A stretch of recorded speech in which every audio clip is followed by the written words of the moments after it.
Hello everyone, welcome back to my channel Vivas fashion. আমি dahlia Kaliaganj থেকে বলছি।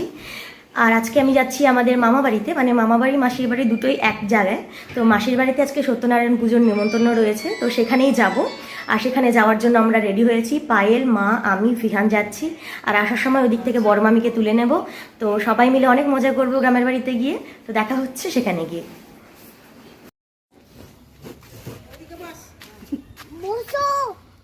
পায়েলের দিকে থাক। হাই হাই বলো।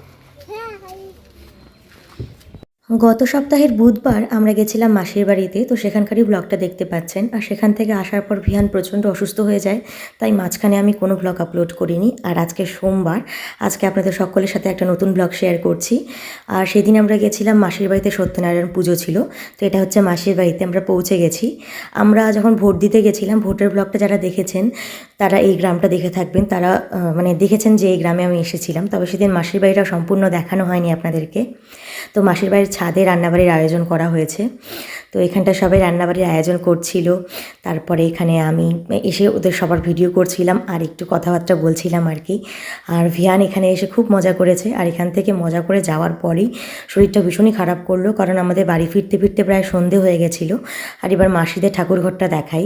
এটা হচ্ছে মাসিদের ঠাকুর ঘর। তো এখানেই পুজোটা হয়েছে আর কি। আর এই যে আমার বড় বৌদি।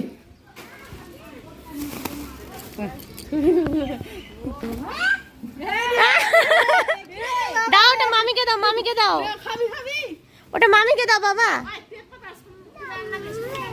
মামিকে দাও, মামিকে দাও, মামি, ওই যে মামি, মামিকে দাও। এখানে মা সবার সাথে বসে গল্প করছিল। বড় মামি ছিল, পায়েল ছিল। আর বড় মামির স্কুল যেহেতু এখানে, তাই মামি স্কুল করে এখানেই থেকে গেছে। আর ফেরত যাওয়ার সময় আমাদের সঙ্গে যাওয়ার কথা ছিল, কিন্তু মামি আর গেল না, কারণ মামিরও বাড়ি এখানে। তো মানে মামির বাড়ি বলতে আমার মামা বাড়ি, মানে আমার দিদার যে বাড়িটা সেটা এখানে। তবে এখন মামিরা কালিয়াগঞ্জে আলাদা করে বাড়ি করেছে। তো মামি এখানেও থাকে মাঝে মাঝে দাদাদের ওখানেও থাকে। আর এই যে মাসির বাড়ির নিচে, এখানেও খাওয়া দাওয়ার ব্যবস্থা ছিল। তো খাওয়া দাওয়ার ভিডিওটা আমি আমার দাদাকে করতে দিয়েছিলাম, চন্দনদাকে। কিন্তু চন্দনদা ভিডিওটা না ক্লিকই করেনি, ভেবেছে যে অডিও মানে ভিডিওটা রেকর্ড করা হয়ে গেছে, কিন্তু ও ভিডিওটা ক্লিক করেনি। আর অমনি সব ভিডিওটা করে দিয়েছে। আর পরে দেখে যে ভিডিওটা সেভই হয়নি। আর মাসির বাড়ির পেছন দিকে কি সুন্দর একটা জমির ক্ষেত দেখুন। আর এখানটা খুব সুন্দর ঠান্ডা হাওয়া দিচ্ছিল। তবে এত ঠান্ডা হাওয়া দিচ্ছিল যে আমরা ওখানে খুব আরাম করে থাকতে চেয়েছিলাম, কিন্তু থাকতে পারিনি। তার একটাই কারণ, যেহেতু ছাদে রান্না হচ্ছে আর ভিয়ান ভীষণ দুষ্টুমি করছিল আর বারবার রান্নার গ্যাসের ওখানের কাছে যাচ্ছিল। আর রান্নাবাড়ি হয়ে যাওয়ার পর ভিয়ান যেহেতু স্কুল থেকে এসে ঘুম দিয়ে তারপরে এখানে এসেছে, তাই ভিয়ানকে একটু ভাত খাইয়ে দিচ্ছিল মা। আর এই যেখানে মায়ের পাশে আছে আমার ছোটো বৌদি, মানে আমার মাস্তাতো দাদার বউ, মানে আমার মাসির ছোটো বৌমা আর কি। আর এখানে একটা ছোট্ট মিষ্টি বাচ্চার সাথে আমার দেখা হয়েছিল, সেটা হচ্ছে ছোটো বৌদির ছেলে। তো ওকে কোলে নিয়ে আমি বসেছিলাম, কি মিষ্টি না দেখতে। তো ওকে নিয়ে অনেকক্ষণ ধরে কথা বলছিলাম। এই যে আমার দিদি, মাস্তুতো বোন। কাকে বলছি বল আগে আমাকে। ব্লগে বলছি। একই রকম না দেখতে আমরা অনেকটা। আমি কাজ করি না, খালা হয়ে গেছি। না, আমি তো বসে বসে থাকি, ওই জন্য আমি ফর্সা হয়ে গেছি। আর এই যে একটা মিষ্টি রসগোল্লা, রসগোল্লা। কি হয়েছে, কি হয়েছে, কি হয়েছে, কি হয়েছে? এই তো তোমার মা, তোমার মা তো এই তো, এই তো।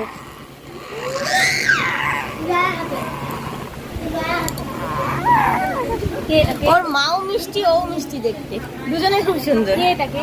এই যে এই বৌদিটার ছেলে, ওই যে আমার যে ছোট বৌদি আছে চন্দনদার বউ, ওর বৌদি হয়।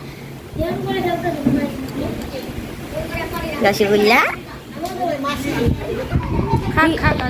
ভিয়ান এখানে খাচ্ছে। গুড মর্নিং সবাইকে।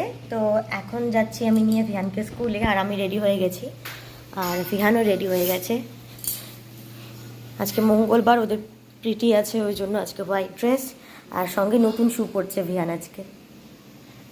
মনে রাখবো বাবা কালারটা। হ্যাঁ চলো চলো চলো বাবা, হ্যাঁ চলো।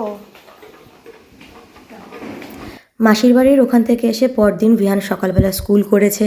তারপরে বিকেলবেলাও বেশ ভালো ছিল, তবে সন্ধ্যের দিকে একটু কাশি হচ্ছিল। আর রাত্রেবেলা 2টোর সময় ওর মানে প্রচণ্ড জ্বর আসে, 102 103 এরকম জ্বর চলে এসেছিলো। তারপরে জলপট্টি দিয়ে অনেক কিছু করে আমরা জ্বর কমানোর চেষ্টা করছিলাম। তারপরে দিন ডক্টর দেখানো হয়েছে। তো সব কিছু মিলিয়ে মাঝখানে 3 দিন ভিয়ান বেশ অসুস্থ ছিল। তো আজকে ভিয়ান অনেকটাই সুস্থ। আর এটা আমার যেহেতু আগে শ্যুট করা ছিল, মানে ওর জ্বর হওয়ার আগে, তাই এই ভিডিওটা আপলোড করার টাইম পাইনি। তো আজকে সোমবার, আজকে ভিয়ান অনেকটাই ভালো আছে, শুধু কাশিটাই থেকে গেছে। তো আজকে ভিডিওটা আপলোড করলাম। আর ভিডিওটা ভালো লাগলে লাইক করবেন, আর চ্যানেলে নতুন হয়ে থাকলে চ্যানেলটা সাবস্ক্রাইব করে নেবেন। আপনাদের সঙ্গে দেখা হচ্ছে আগামীতে নতুন কোনো ভ্লগ নিয়ে। ততক্ষণের জন্য সবাই সুস্থ থাকবেন, ভালো থাকবেন, দেখতে থাকবেন ভিউয়ার্স ফ্যাশন। সবাইকে বাই জানিয়ে আজকে এখানেই শেষ করছি ভিডিও।